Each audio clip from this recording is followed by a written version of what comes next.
Good morning, ladies and gentlemen. My name is Mark Mooneyham, and you're tuning in to the Mark and Shreddy Show here on ESPN, where we talk basketball all day, every day.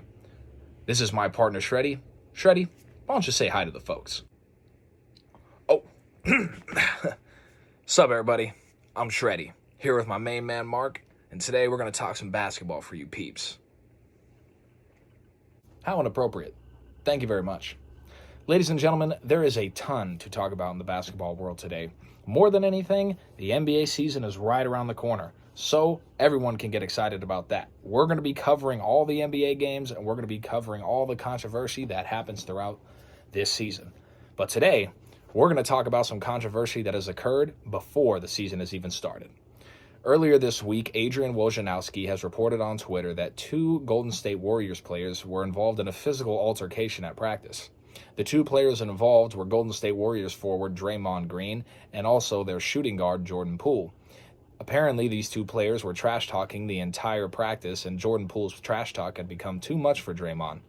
Draymond ended up punching Jordan Poole in the face to the point where it was reported that he was knocked out. Well, these reports and these allegations had become facts when later on in the week, TMZ had released the footage of the practice altercation. Today, we're going to show all of you what had happened during the altercation. I must warn most of you viewers, it is a little graphic, so if you find this footage a little inappropriate, do not watch.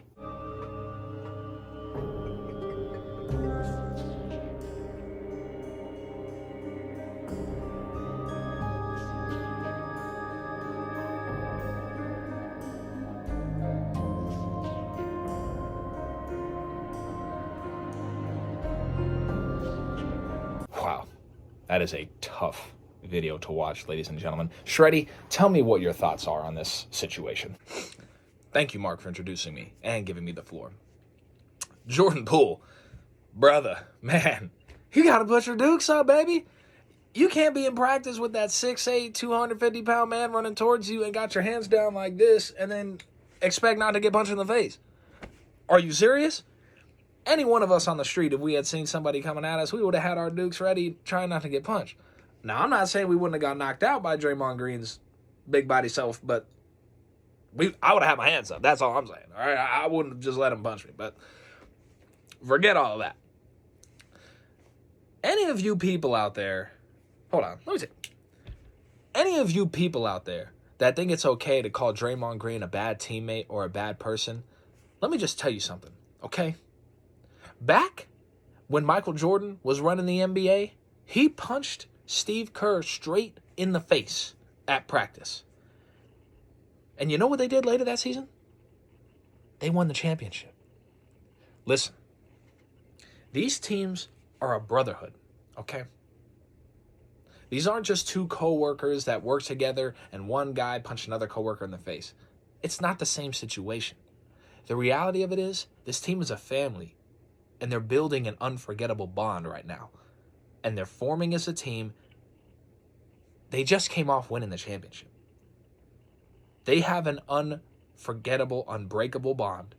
And they are continuing to build that and make it stronger. And moving forward, Jordan Poole and Draymond Green's relationship is going to become even better. They'll look back on this situation one day and laugh. Now, obviously, it was not okay for Draymond to do that. But everyone that's blowing this out of proportion like Draymond Green has not been there to motivate and to make his teammates better since day one. Shame on you. Truly, shame on you. Back to you, Mark. Wow. Very powerful take, Shreddy. Thank you very much. Ladies and gentlemen, if you're wondering what my thoughts on it are, I'm just as confused as the rest of you. I truly don't understand what would ever lead a player to wanting to strike their teammates so hard that they could possibly cause brain damage. Luckily, the walls behind Jordan Poole were padded, so when he landed, he didn't crack his head against some cement wall or anything crazy like that. However, Draymond Green is human, and sometimes, as a human being, you make mistakes. You make judgments based off of emotions, and they don't end up working out quite the way that you thought. For me, this situation is a weird one. I'm only 21 years old, and I haven't seen that many things happen over the years in basketball. I remember that there was a lot of violent things that I've seen on YouTube, but this situation is very unique to me. When I was a basketball player, I never once thought about hitting any of my teammates. However, there were a ton of teammates that I had that hit each other all the time. It never got to the point where they knocked each other out, but there was pushing, shoving, and a couple of punches thrown. Not any major punches landed, but maybe their fighting skills just weren't as good as Draymond Green's. In this situation, I believe Draymond needs to be fined. I believe he needs to be suspended as well. These sort of things cannot continue to happen. Draymond Green needs to realize that this type of stuff is inappropriate and cannot happen in practices. Steve Kerr and the rest of the Golden State Warriors upper staff need to handle this situation accordingly. Do I think Draymond Green is a bad person? No. I think Draymond Green is an amazing athlete, and I think that he tries to be the best leader that he can be for his team. And I think he tries to motivate them in ways that might be a little unethical. And sometimes they don't always work the way that he thinks they will. Ladies and gentlemen, that is it for this morning's episode of Mark and Shreddy. We'll see you people tomorrow morning to talk about more basketball.